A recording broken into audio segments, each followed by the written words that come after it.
Hello friends, welcome to प्रतियोगिता दर्पण। आज हम बात करने जा रहे हैं डिले इन मॉनसून के बारे में। सबसे पहले न्यूज़ देख लेते हैं। इस बार 2023 में monsoon arrived over Kerala coast on June 8। और यहाँ पर डिले था क्योंकि इसका जो नॉर्मल अराइवल होता है जनरली इट इज जून 1। अब ये लेट कैसे हुआ और क्या इसके इम्पैक्ट्स होते हैं, ये सारी चीज़ें हम डिटेल में डिस्कस कर लेते हैं। सबसे पहले हम बात करेंगे कि कौन कौन से फैक्टर्स इन्फ्लुएंस करते हैं मॉनसून को। सबसे पहले यहाँ पर आता है differential heating and cooling of the land and water. अब ऑब्वियसली बात है कि यहाँ पे जो लैंड की हीटिंग होती है ना, that is greater than water. Land basically जितना जल्दी हीटअप होता है उतना ही जल्दी कूल भी हो जाता है। वाटर बहुत जल्दी हीटअप नहीं होता और बहुत जल्दी कूल भी नहीं होता है। ठीक है, differential heating. Secondly, shift in the position in inter tropical convergence zone in summer over Ganga. अब बेसिकली होता क्या है कि हम अगर इसको ऐसे समझें, ये समहाउ यहाँ पे इक्वेटर है आपका 0 डिग्री, ये इंडिया हमारा। ठीक है, अब होता क्या है कि ये ITCZ जो होता है जनरली ये 5 डिग्रीज के आसपास होता है। This is your ITCZ, inter tropical convergence zone. यहाँ पे south east as well as north east से जो ट्रेड्स आ रही होती हैं वो बेसिकली कन्वर्ज होती हैं और राइज करती हैं। So it is basically low pressure area और यहाँ पे काफी ज्यादा रेनफॉल एक्टिविटी और थंडरस्टॉर्म्स ये सब देखने को मिलता है। अब होता क्या है, ड्यूरिंग समर्स ये वाला जो रीजन है ना, ITCZ वाला, दिस वन, ड्यूरिंग समर्स ये ऑलमोस्ट पेनिनसुलर इंडिया पे यहाँ कहीं गंगा के आसपास शिफ्ट कर जाता है ITCZ। And this is the region कि पेनिनसुलर इंडिया मॉनसून रिसीव कर पाता है, region being of low pressure area. अब ये बेसिकली अगर मैं इसको आपको डायरेक्शन समझाऊं तो कुछ इस तरीके से होता है कि ये ITCZ यहाँ से आपकी साउथ ईस्ट विंड्स आती हैं और इक्वेटर क्रॉस करते के साथ ही कोरियोलिस की वजह से वो अपनी डायरेक्शन बदल देती हैं। दैट्स हाउ जो मॉनसून की डायरेक्शन है, दैट्स साउथ वेस्ट। जबकि ये होती एक्चुअल में साउथ ईस्ट ट्रेड्स हैं, ये अपने रास्ते में मॉइस्चर कैप्चर करती हैं और यही मॉनसून विंड्स बन के पेनिनसुलर इंडिया में आ जाती हैं। अब ये जो ITCZ की लोकेशन है ना, ITCZ की लोकेशन अगर पेनिनसुलर इंडिया या फिर गंगा के आसपास नहीं आएगी ना तो मॉनसून वीक पड़ जाएगा, क्योंकि ITCZ बहुत ही स्ट्रॉन्ग कन्वर्जन जोन है और यही अट्रैक्ट करता है विंड्स को, the monsoon winds of monsoon, the moisture laden winds. तो ये हमने ITCZ का इन्फ्लुएंस देखा। सेकेंडली हम बात करेंगे high pressure area in the east of Madagascar. ये एक बहुत बड़ा रीजन है मॉनसून विंड्स को लाइक इंडियन पेनिनसुलर में पुश करने के लिए। अब यहाँ पे अगर बहुत हाई प्रेशर एरिया होगा तो मॉनसून विंड्स अच्छे होंगे, और अगर यहाँ पे हाई प्रेशर एरिया बहुत ज्यादा नहीं होगा it will certainly affect the monsoon. अगर यहाँ पे लो प्रेशर एरिया होगा, लो प्रेशर मतलब पॉसिबल नहीं है बट हाँ कंपैरेटिवली लोअर प्रेशर एरिया होगा, तो monsoon will suffer and rains जो इंडियन पेनिनसुलर में होंगी वो कम होंगी। Lastly, the Tibetan plateau gets intensely heated during summer. अब यहाँ पे तिब्बतन प्लेटो के हीट होने से होता क्या है ना कि एकदम वर्टिकल करंट्स फ्लो करते हैं, बहुत ही ज्यादा एक्सट्रीमली हीट कर जाती है तिब्बतन प्लेटो। यहाँ से वर्टिकली करंट्स लाइक विंड की मूवमेंट शुरू हो जाती है, एक बहुत ही ज्यादा इंटेंस लो प्रेशर एरिया डेवलप होता है और यही लो प्रेशर एरिया की वजह से मॉनसून विंड्स अट्रैक्ट हो पाती हैं। As we know, air high pressure से लो प्रेशर की तरफ जाती है, तो यहाँ पे बहुत ही ज्यादा लो प्रेशर एरिया क्रिएट हो जाता है। जैसे इसको मैं आपको डायग्राम बना के बता देता हूँ। ये है हमारा इंडिया,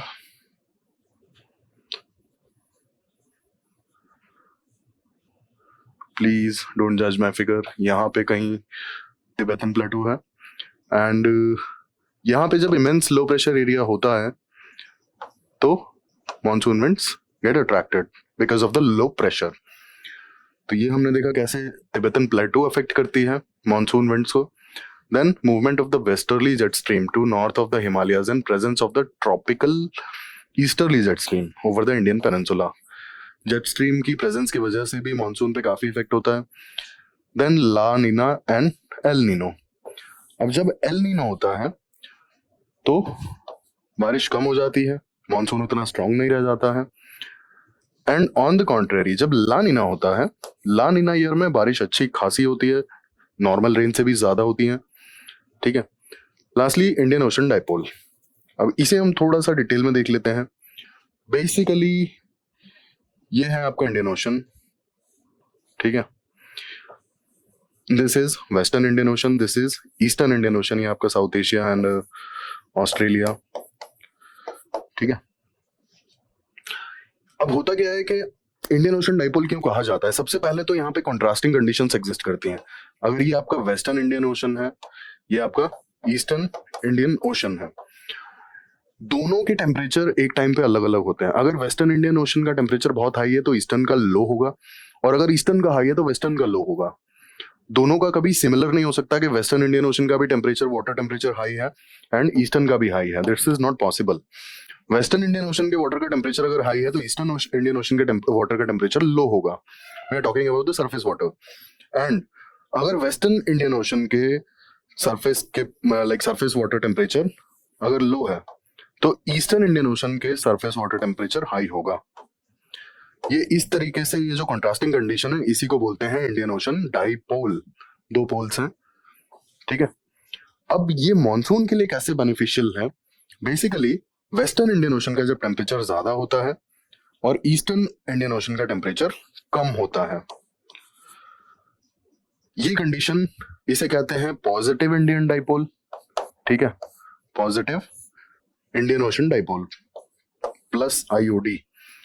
और पॉजिटिव इंडियन ओशन डाइपोल में वेस्टर्न इंडियन ओशन का टेम्परेचर होता है हाई, ईस्टर्न इंडियन ओशन का टेम्परेचर होता है लो सरफेस वाटर का, और ये होता है मॉनसून के लिए बेनिफिशियल, ठीक है। टेम्परेचर ज्यादा होगा, ज्यादा से ज्यादा वाटर वेपर्स राइज करेंगे और ज्यादा से ज्यादा वो मॉइस्चर लैडन विंड्स ट्रैवल करेंगी इंडियन पेनिनसुला की तरफ। ऑन द कॉन्ट्रेरी अगर वेस्टर्न इंडियन ओशन का टेम्परेचर कम होता है एंड ईस्टर्न इंडियन ओशन का टेम्परेचर ज्यादा होता है, then it is called negative Indian ocean dipole, when temperature of the western Indian Ocean is lower as compared to the temperature of the water of the eastern Indian Ocean. ये होता है negative Indian ocean dipole.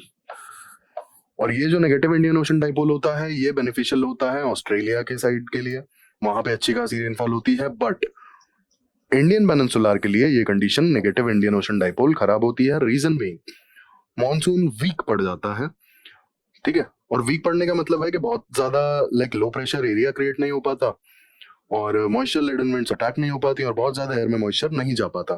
This is the region कि India में monsoon ठीक से नहीं आ पाता है अगर नेगेटिव इंडियन ओशन डाइपोल होगा तो। अब हम ऑनसेट की बात कर लेते हैं। बेसिकली ऑनसेट का मतलब होता है कि केरला कोस्ट को जब मॉनसून विंड्स हिट कर जाए और मॉनसून सीजन स्टार्ट हो जाए, ठीक है, उसी को हम कहते हैं onset of the monsoon. Monsoon is basically responsible for the 70% of the India's annual rainfall. अब ऑनसेट के लिए आईएमडी ने कुछ कंडीशंस बताई हैं। ऐसा नहीं है कि केरला कोस्ट पे 2 दिन बारिश हो गई तो मॉनसून आ गया, नहीं। आईएमडी ने कुछ कंडीशंस बताई हैं and these conditions, these parameters are regarding rainfall consistency, intensity and wind speed. इन 3 चीजों के बारे में कुछ पैरामीटर्स हैं स्पेसिफिक जो कि इंडियन मेटेरोलॉजिकल डिपार्टमेंट यानी कि आईएमडी ने दिए हैं। अब एग्जाम्पल के लिए some 14 designated meteorological stations are there in Kerala as well as Lakshadweep, ठीक है। इन 14 stations पर मतलब almost 60% stations of these 14 stations, if they receive more than 2.5 mm of rainfall in consecutively 2 days after 10th May, ये आपका है rainfall consistency का parameter. ऐसे ही intensity as well as wind speed का भी पैरामीटर्स हैं कि क्या कंडीशन होगी तब। तीनों की कंडीशन जब मैच होती है, तीनों, जैसे रेनफॉल कंसिस्टेंसी की ये कंडीशन है 2.5 mm consecutively for 2 days, the meteorological stations of Kerala and Lakshadweep, तब मॉनसून ऑनसेट डिक्लेयर किया जाएगा। सेम इंटेंसिटी भी होनी चाहिए उस टाइम पे एंड विंड स्पीड के भी जो पैरामीटर्स हैं वो मैच होने चाहिए। तीनों कंडीशन जब मैच होंगी then IMD will declare onset of the monsoon. अब यहाँ पे डिलेड ऑनसेट का क्या कॉन्सिक्वेंसेज होंगे हम ये डिस्कस कर लेते हैं। इंडिया में बेसिकली जो एग्रीकल्चर है, यहाँ पे डिपेंडेंसी बहुत ज्यादा है मॉनसून्स पे, ठीक है। रेन फेड एग्रीकल्चर जो है वो काफी ज्यादा है डिपेंडेंसी, ठीक है। अब रेन फेड एग्रीकल्चर इतना ज्यादा है कि बिना मॉनसून के हमारा जो फूड क्रॉप्स है ना, more than 50% food crops hamper होती हैं, इतनी ज्यादा डिपेंडेंसी है मॉनसून की। तो एग्रीकल्चर एग्जाम्पल, हमारा जो सीड्स को सो करने का सीजन होता है बेसिकली, तो अगर मॉनसून डिले होता है तो ये जो सीड की सोइंग है, बीज की बुवाई है, ये डिले हो जाती है, ठीक है। ये एक बहुत बड़ा इम्पैक्ट होता है एग्रीकल्चर पे। और कई बार क्या होता है ना कि फील्ड में लाइक फार्म्स में काफी सारे ऐसे काम होते हैं जो मॉनसून के अराइव होने के बाद ही स्टार्ट किए जाते हैं। तो इसीलिए जितना मॉनसून डिले होता है उतना sowing of the seeds also gets delayed. Secondly, water resources. अब जितना भी पानी अगर पेरेनियल है देन इट्स कूल, अगर पेरेनियल रिवर्स नहीं है then they are dependent on the monsoon, ठीक है। Rivers, lakes, aquifers, all of these are dependent on the monsoon for the recharge apart from the perennial rivers। तो ये भी एक बहुत बड़ा इशू हो जाता है। Like water shortage mid of the summer से दिखना शुरू हो जाती है, वाटर क्राइसिस बहुत सारी सिटीज में देखने को मिलता है, like from the mid of the summer itself, ठीक है।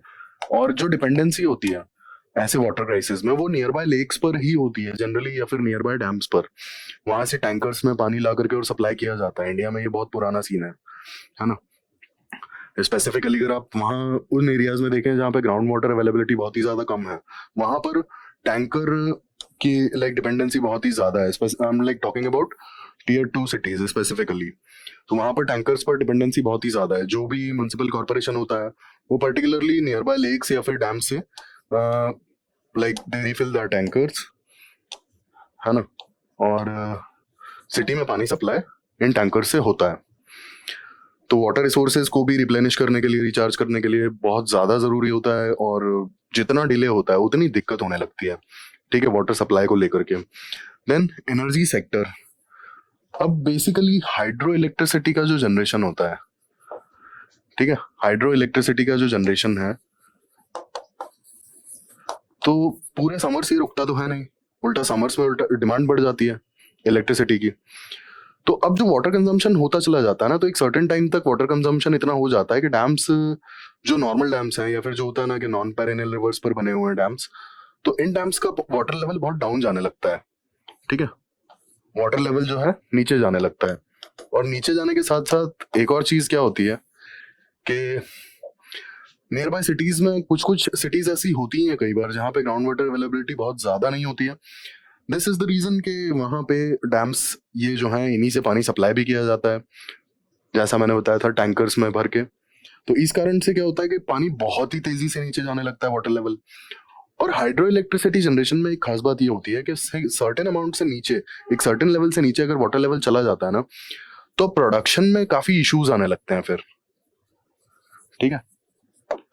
स्पेसिफिकली इंडिया में ऐसे टर्बाइंस यूज किए जाते हैं हाइड्रो इलेक्ट्रिसिटी प्रोडक्शन के लिए कि जो काफी कम वाटर लेवल तक भी सस्टेन कर जाते हैं, लेकिन हर डैम में ये प्रोविजंस नहीं होते हैं। तो ये बहुत बड़ा इशू आता है कि फिर लाइक इलेक्ट्रिसिटी प्रोडक्शन कैसे होगा इन hydro electricity, even though it is less, but more than 50% of the electricity production comes from hydro electricity. अब इतना बड़ा like amount of the electricity is being produced from hydro electricity, तो dependency तो obviously ज्यादा है ही ना यार, और समर्स में डिमांड भी ज्यादा होती है। तो एनर्जी सेक्टर काफी ज्यादा सफर करने लगता है अगर मानसून्स टाइम पर नहीं आते हैं तो, क्योंकि मानसून्स अगर टाइम पर आएंगे, that's how our dams as well as lakes will be replenished as well as refilled. Then lastly environment. अब कई बार क्या होता है ना कि ग्राउंड मॉइस्चर या फिर सॉइल मॉइस्चर मतलब ऑलमोस्ट खत्म हो चुका होता है, ठीक है। तो जो फ्लोरा एंड फौना है वो भी काफी सफर करता है, काफी पेड़ सूख जाते हैं, मतलब छोटे पेड़ों की अगर हम बात करते हैं तो वो सूखने लगते हैं, है ना। दूसरा, animals are dependent on the lakes और rivers for their water needs. तो अब जब मानसून टाइम पर आएगा ही नहीं तो नदियां भी तो सूखने लगेंगी ना, तो एनिमल्स को भी फर्क पड़ता है। देन अगर प्रॉपर लाइक वाटर नहीं अवेलेबल है और अगर जो भी वहां पे फ्लोरा एंड फौना है अगर वो सूख जाता है, तो इससे एक नुकसान ये भी हो सकता है कि जब भी पानी आएगा तो सॉइल को इरोड कर देगा। सॉइल इरोजन का भी एक बहुत बड़ा इशू हो जाता है, ठीक है। तो ये डिपेंडेंसी हमने देखा कि कितनी ज्यादा है मानसून पे, और अगर वो डिले होता है तो from farmers to like environment everyone do suffers. ये हमने जाना मानसून के बारे में, कौन कौन से फैक्टर्स हैं जो इन्फ्लुएंस करता है मानसून को, एज वेल एज क्या कॉन्सिक्वेंसेज होते हैं डिले मानसून के। ऐसे ही इन्फॉर्मेटिव वीडियोस के लिए जुड़े रहिए हमारे साथ। Thank you, thanks for watching.